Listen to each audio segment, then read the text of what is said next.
Shall we begin?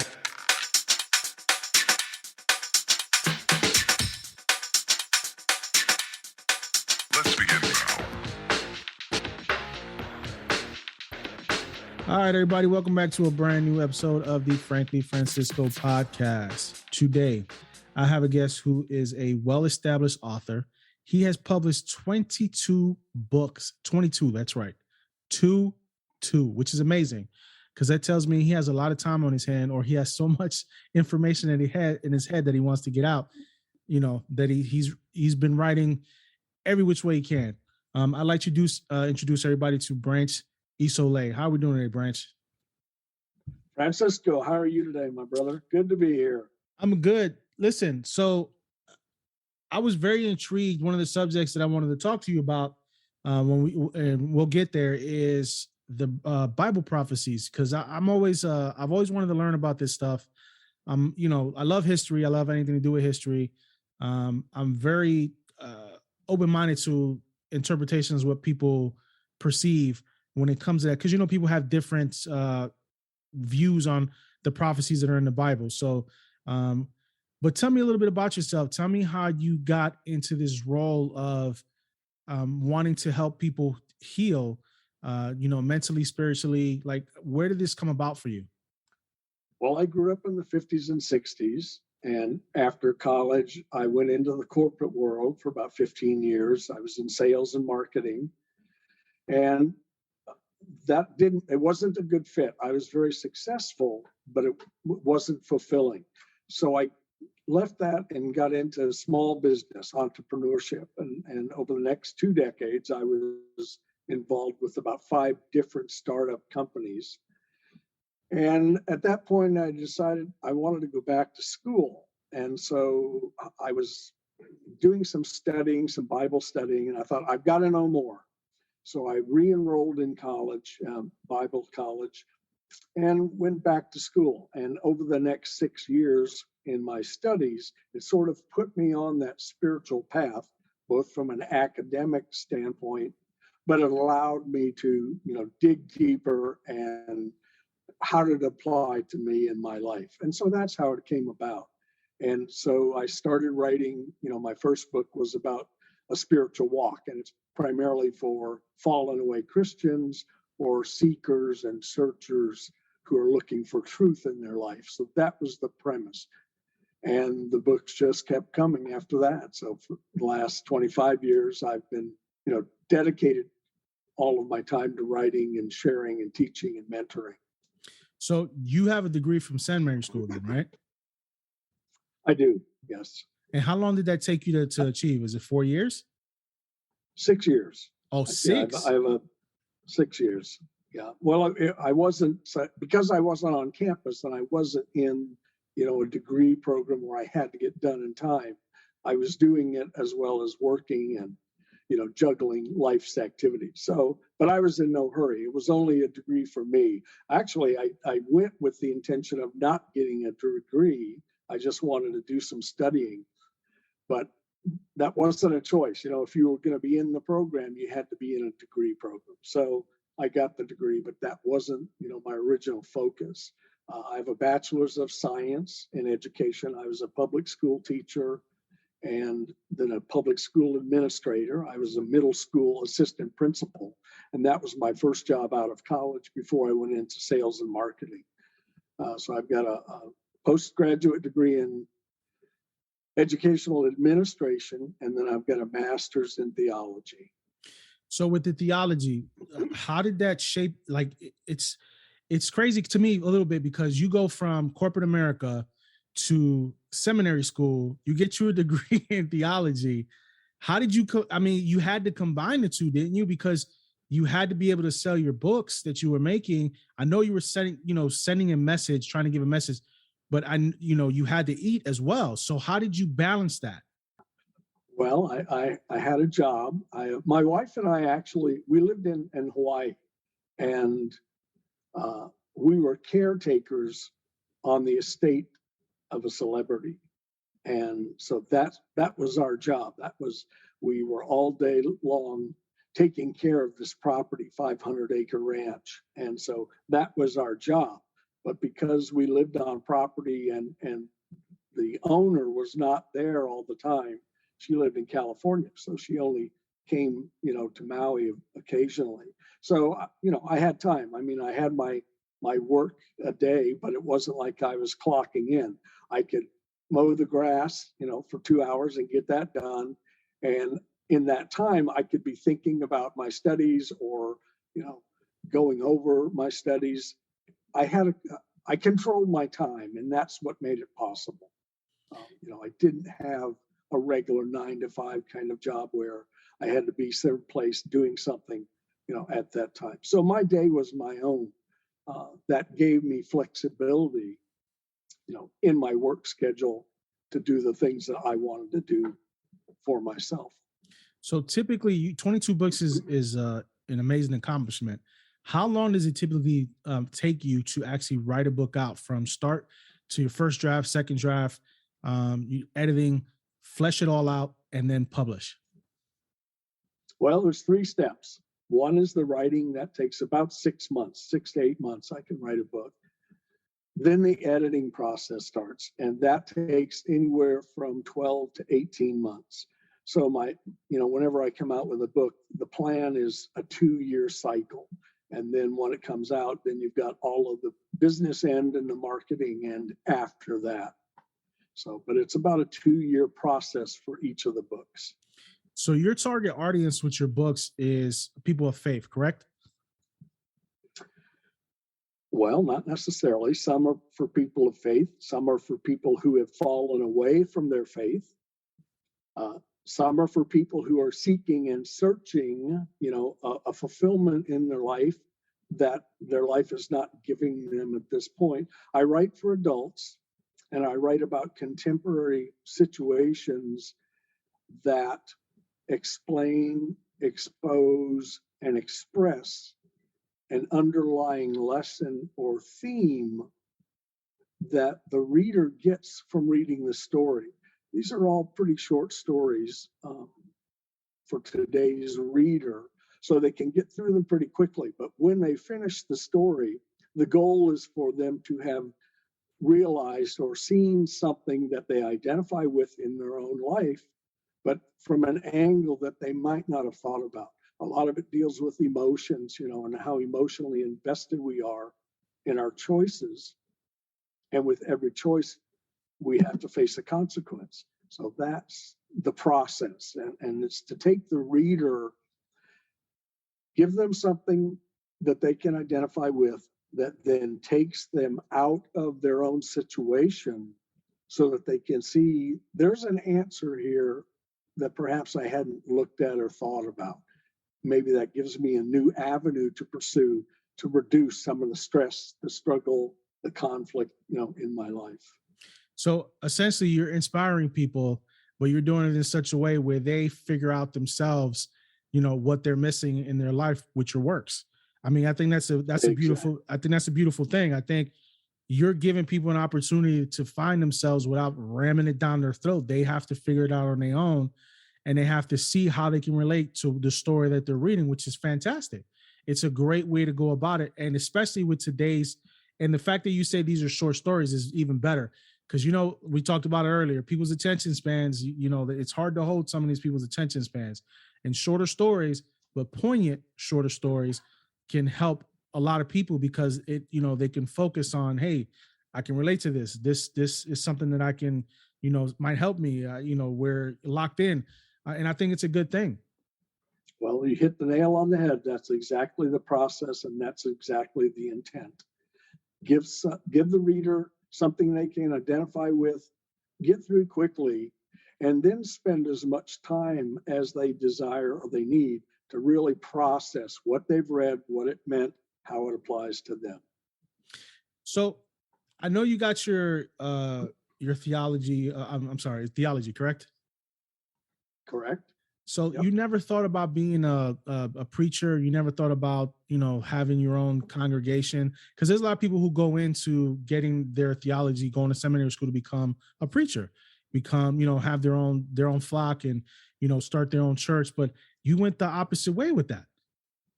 Yeah, that wasn't my calling. And I knew early on that that was not for me. You know, I grew up Christian. We weren't churchgoers. We went Christmas and Easter. We were sort of C&E Christians. You know, I was exposed, but it wasn't part of our life. And as an adult, I was asked to leave a couple of churches because I questioned a lot of things. And so I knew early on that, you know, being in the pulpit was not my calling. Um, my Christian walk is a spiritual walk. It's not an ecclesiastic walk. So I'm talking with people and sharing about uh, what's missing in your life, and if that's spiritual grounding, then how do you get that spiritual grounding? And then once you've got it, what do you do with it? Right?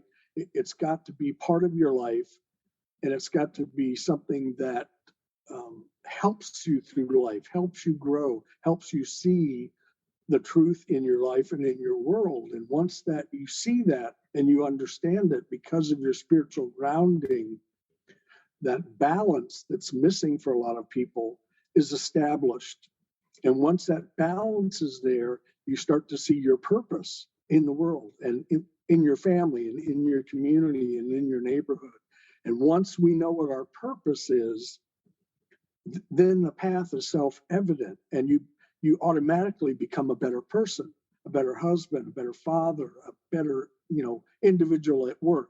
You become a better person all around because you have something greater than yourself living within yourself. You know, your spirit becomes alive, it becomes activated, and that gives you a whole new lease on life. You see things very differently, and you recognize both the truth and the fallacy of the world.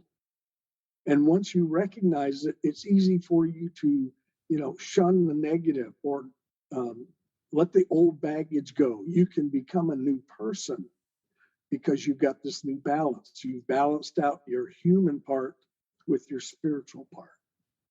One of the best lines I heard from someone, they told me was, "It's not about the ritual; it's about the message." And I think a lot of people get it mixed up. It's not about the ritual; it's about the message that's trying to be spoken across. And a lot of people think, you know, you have to go and wear a 3-piece suit, and you know, it's not. It's not about that. Yeah, I tell people all the time, you know, faith is something that you have to carry yourself. Nobody can carry it for you. You know what I mean? If it makes your life better and it makes you a better person, it doesn't, to me, I'm just, the way I feel is, doesn't matter what faith you have. I don't care if you're a Buddhist. I don't care if you're Catholic. I don't care if you're Muslim. If that faith is helping you stay grounded and making you a better person and you're better for it, carry on. You know what I mean? I think that's the best way to think about it. Amen. I couldn't agree more. You know, that relationship is not about a building or catechism or some ritual or pomp and circumstance. It's about how you connect with something greater than yourself, outside of yourself, that helps you grow and be a better person in this time and place. So let me ask you a question. Are you still teaching people? Do you read? Do you go to like bookstores? Do you have signings? Or do you have like a website that you go on? So what is it that you do with the books that you have, and how do you spread your message? Sure, I have a website. All of my books are available, you know, on all the usual outlets: Amazon, Barnes and Noble, iTunes, Apple Store. They're all readily available just wherever you would buy books or ebooks. So that part of the marketing, you know, is just part of the business end of it. Yeah, I go to book fairs. I don't do a lot of signing. Most of my books are signed because people order them, you know, from the website. Then they get a signed copy. Um, I go to high schools and colleges. I'll go anywhere and talk for anybody who wants to have me.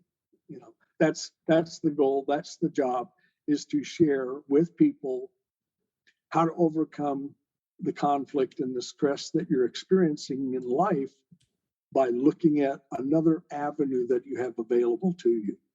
You know, we get buried under the layers of living our lives in the world. And yet there's this tiny piece that's missing, that when we understand it and make it part of our lives, it allows us to see a much broader picture of the life that we're living. I couldn't agree more. I mean, people tend to have something missing in their life. You know, let's say there was a job they always wanted, they finally get it and they still feel empty inside, or a relationship that they wanted and it's still not fulfilling. A lot of people have holes that they can't fill, and sometimes I think that leads to them doing things that put them down the wrong path, because they don't feel satisfied in what they're doing, so they have to find something that makes them feel good or thrilling, or something that, you know, that's taboo, that's going to make them say, "Ooh, I'm not supposed to do this. This is what makes it fun." But at the end they'll regret it, and 9 out of 10 times they normally do. uh, I think a lot of people don't have that balance. I think a lot of people burn out. You know what I mean? They burn out too quickly, because they can't fulfill a need that they don't know what the need is. They don't take the time to sit down and figure it out, because we're a microwave generation now. This is not back, you know, we're not, this is not 30, 40 years ago. We're in a generation now where if I want something, I'm just going to get it, whether it makes me happy or not. If it doesn't, it'll make me happy for 5 minutes, then I'll go get the next thing. I think you're correct. It's that balance that we have a hard time as people finding. Well, life is about relationships and it's about choices. And what a lot of people forget is that for every choice, there's a consequence. And the consequence may be good, or may be bad, or may be downright ugly. The point is to learn from the bad and the ugly and only make good choices that are in your best interest. And the way you do that is by having that balance where you can see the reality of your reality, and you're honest with yourself, and you say, you know, I really want to do this, but it's not a real good idea. I've done this. Say I go to a party and I get, you know, inebriated, or I overdose, not to a point of death, but I've taken too much substance into my body. And I've got three choices of getting home. I can drive home, I can get someone else to help me to drive home. And out of those choices, I can get home safely, or I can be stopped by the police and all the ramifications that that brings, or I can get into an accident and all the ramifications that that brings. Now, having done this before and gotten home safely, I think, okay, well, I've done it before and I can do it again. But it only takes that one negative aspect, that one DUI, or that one, you know, accident that it injures or maims or kills you or someone else, that can change your entire life. And yet a lot of people, you know, make choices based on experiences that they've already had. And even if those are negative experiences, they tend to make that choice again. And they keep doing this until that tragedy happens and changes their entire life. So it's about a choice and it's about a consequence. And if I know that going in, and I understand that, you know, two of those three choices are not going to be in my best interest, then I get somebody to drive me home, or I get a ride home. Um, you know, and people continue to make choices that bring them negative responses or negative consequences, and you wonder why they keep living that way. You know, I believe there's that something missing. There's that connection that allows them to rationally say, what's in my best interest in this choice that I've got? And when you have the Spirit of God living within you, He shows you the negative. He doesn't give you the positive, but He automatically, when you say, gee, what should I do in this situation? And you've connected with God and His Spirit lives within you, that's the power of His Spirit. It allows you to see the negative. Now you can still make that choice, and you're throwing the dice to what happens. But if you know that He has your best interest at heart and you make that good choice, then you avoid all of the negative manifestations that can come to harm your life. It's just simple choice and consequence. And the idea is to continue to make better choices so the results are better. So for you, what has been the biggest pain point for you spreading your message? Because there's always stumbling blocks. So for you, what has been that biggest pain point? The pain, it's not a pain point, it's a disappointment point. When I speak with people about spiritual grounding and using that spiritual strength, the difficult part is for people, they don't understand that it's not an instantaneous reception, right? If God is the creator of the universe, then he has created us as part of that creation. And because he is spirit, then we are also spirit. And so we have an innate connection with God already. When we're born, we're a combination of mind, body, soul, and spirit. And that spirit is from him, right? But we live in a world that wants us to believe that he's here and we're here. And those two can't mix. They can't make that connection. And even though we already have the connection, the ways of the world try to convince us that we're in control and we know all that we need to know about being in this world. So the disappointment comes when people receive the spirit and get spiritually grounded. They expect immediate change in their life, and that's not how the Lord works. When we get on that spiritual path, he wants to know if we're going to stay on that path, or are we going to be get me out of this situation, Lord, and I'll go to church every Sunday, or whatever the deal may be. And that's not how it works. What you're using is that spiritual grounding. You're using that spiritual strength of the Lord to help you move down that path, to grow. And that takes time. We all grow within the chronological time that we have on earth. We're supposed to grow also beyond our physical growth. We grow mentally and psychologically and emotionally and spiritually. So that takes time. And that's sort of the biggest disappointment is people go, okay, I got it. I'm with you. Now my life is going to change starting tomorrow. Well, it may change starting tomorrow, but that's just the first step. And the idea is for you to embrace, that new spiritual understanding and spiritual strength, so it fills those holes in your heart that you were alluding to a few minutes ago. That way you can enjoy your life. It's not a race to get to the end. It's a journey to enjoy and enjoy becoming the best person that you can be. Becoming a loving and a truthful and an honest person. And when you do that, when you're on that path, then the blessings come and you recognize those blessings for what they are. It's not an instant gratification. It takes time. God's time is not like our time. Our time is different. Once we come to the Lord, we go, man, I want it now, and I want it to be all what it wasn't before, and it will be. But it's a journey. I think some people mistake too, like when they think somebody's good at something, like, oh, he's a great actor, or he's a great musician, or he's a great ball player. Just because they're great at something doesn't make them a good person. And this is what people don't understand. People think because they're good at something that makes them good as a person, and that doesn't work. Some of the most miserable people in the world are some of the most talented. You know what I mean? Some of the most people who have so much self-hate for themselves are some of the richest people in the world as well. Money doesn't equate happiness. You need it while you're here, you do, but it doesn't equate happiness. Talent doesn't equate happiness. You can be the most talented person in the world, and you got people that unalive themselves all the time because they can't deal with life. They'll put on a fake front for everyone around them.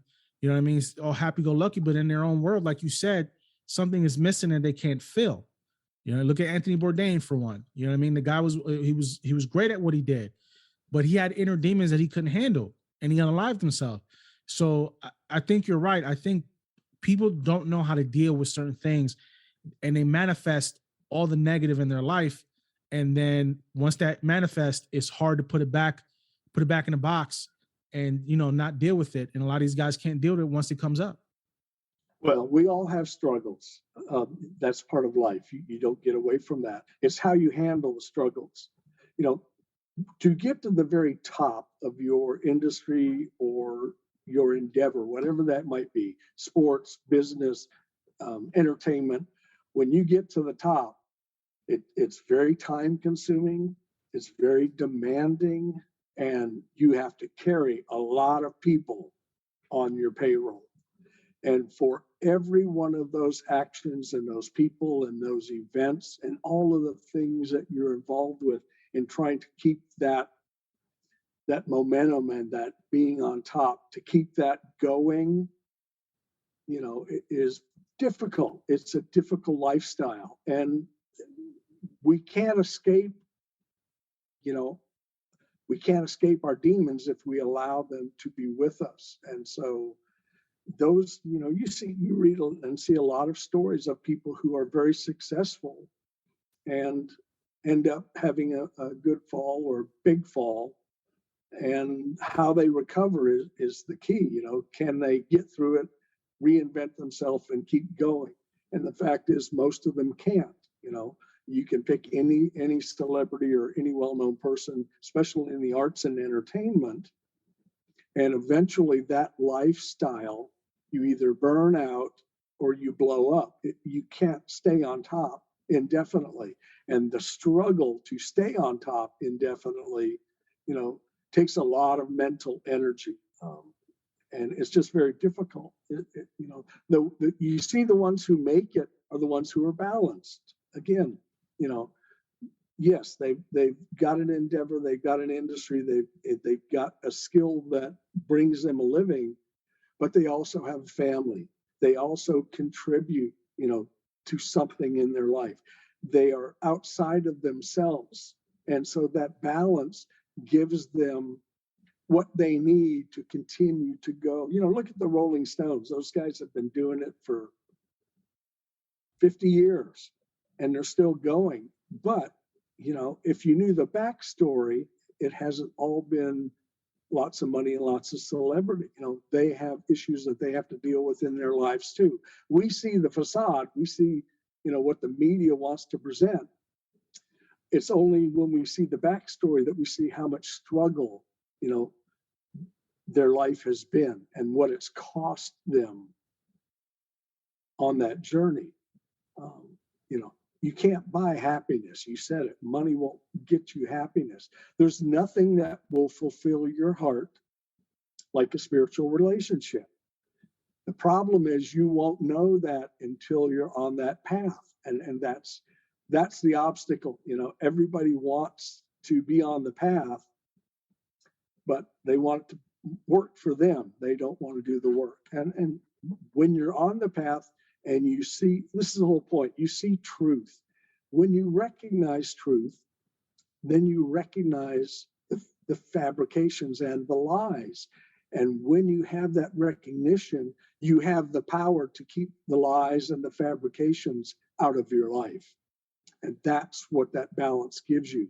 It gives you the opportunity to see life's joys and life's enjoyments along with life's tasks.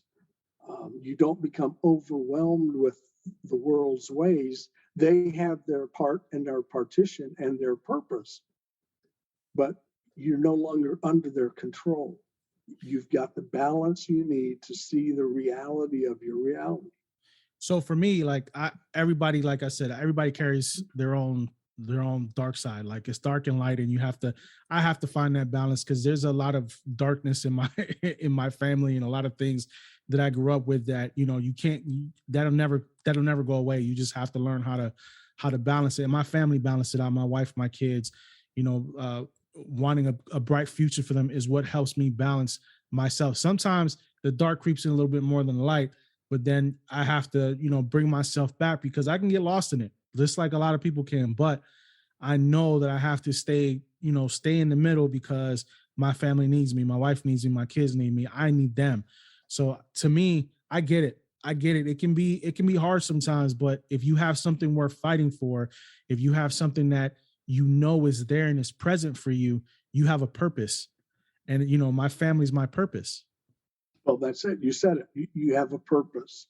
When you have a purpose, then you have a goal.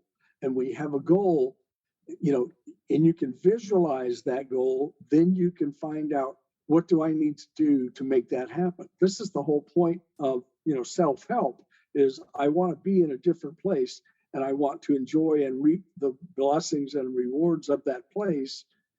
Until I can see that place, there's no way I can get there. Once I can see that place and visualize it and know what it looks like, then I can identify each of the steps that brings me closer to that place of being. That balance allows us to, rein in our passion so that we don't go full throttle and miss some of the important signs and signals along the way that keep us in the guardrails. And that's what family does. That's what children do. That's what serving others does. That's what being on committees in your neighborhood and groups at work. It gives us a purpose that then makes us a better person. And in becoming a better person, we're able to reach our personal goal, but we're able to, have that balance that allows us to serve and enjoy along the journey to that personal goal. We don't want to get to the goal and then destroy ourselves. And a lot of times, that's what happens with somebody who's, I'll do whatever I have to, whatever I can to attain that thing or that position. And when you're in that mindset, we can do a lot of harm along the way. And that's not fulfilling. Every time we harm somebody or we've created danger or untrust in our lives, that's eventually going to come back and haunt us. The truth will always come out. You can look at politics today, you can look at business today. The truth always comes out. It may take a lifetime, but the truth will be revealed. And when you see the truth, then you realize how much that person struggled to strive to get where they're at, and what did it amount to in the end. They've ruined their reputation, they've ruined their family, they've ruined their business. There's just too much at stake, and yet that's the path that a lot of people are on. Without that balance, they've got no red flags that say, wait a minute, let's take a look at that before we make that leap. So listen, I think what you're doing is great. I think you are giving people the options and the tools themselves to figure out what they need in their life, and in a way for them to get it without making it feel like you're forcing things on them. And I think that's the best part about what you do, is you have a message without a message. Essentially, is you're giving them the tools to figure out what their own message is. Now, we got a couple minutes before we jump off here. I want to talk to you and shift gears a little bit about the prophecies in the Bible. You went to seminary school, and I've always been curious about some of these prophecies that they have. One in particular has always been for me the mark of the beast, the 666, because from what everybody talk about, from what I've seen shows, they always say that it's, some people think it's, they were talking about Nero, the Roman emperor, because of the way he treated everybody. So in your opinion, from what is your thought on this, on what that mark actually really means? Okay, well, let's back up for just a second. When they mention Nero, the Antichrist is going to be a real person, right? Mm-hmm. But the spirit of the Antichrist has been with man since Adam. I mean, that spiritual Antichrist has shown itself throughout history in a variety of different people who have been destructive and heinous, and destroyed a lot of people along the way. So the spirit of Antichrist was with Nero, was with Hitler, was with Idi Amin, was with a lot of these people in history who caused a lot of death and destruction. But the Antichrist that is going to be coming in the end times, in the last days, he is going to implement, it's going to be an economic designation. And it's real simple. If you have the mark of the beast, 666, or whatever the mark may look like, the mark of the beast is going to allow you to engage in commerce, buying and selling, or not. So what it simply is, if you want to make a living, if you want to be involved in buying and selling, you will be required to take the mark of the beast, which shows your allegiance to the man who will be the Antichrist. If you choose not to take the mark of the beast, you will be locked out of any kind of buying and selling. You won't have money. You won't be able to go to the grocery store. You won't be involved in commerce. You'll be behind the scenes bartering for the things that you need to stay alive. But you will also be hunted by the powers of the Antichrist and put to death if they find you. So the mark of the beast is a designation that's going to show who's for the Antichrist and who's against the Antichrist.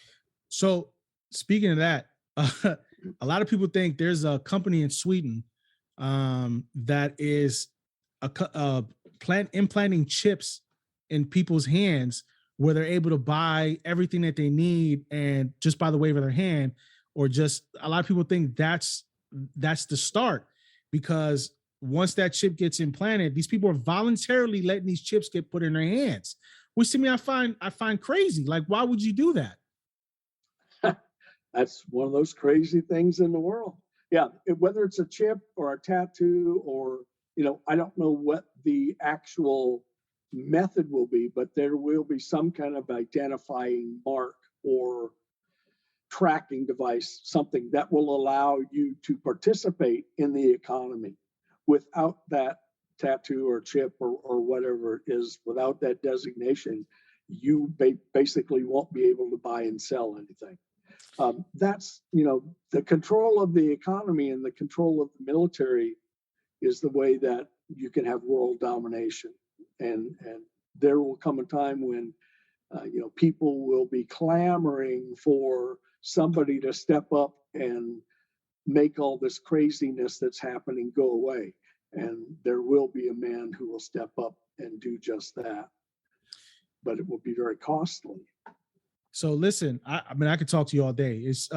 But we're getting ready to jump off here. I want to say thank you for coming on the show. I would love to have you back on again soon, just to keep the conversation going. It's been a great conversation. I really enjoy your message that you're trying to spread. Before we head out, I'd like to leave everybody with what I always do at the end of the show. If you found your purpose, no matter what anybody tells you, live it. Thank you, folks, for tuning in. I appreciate you. Have a good day.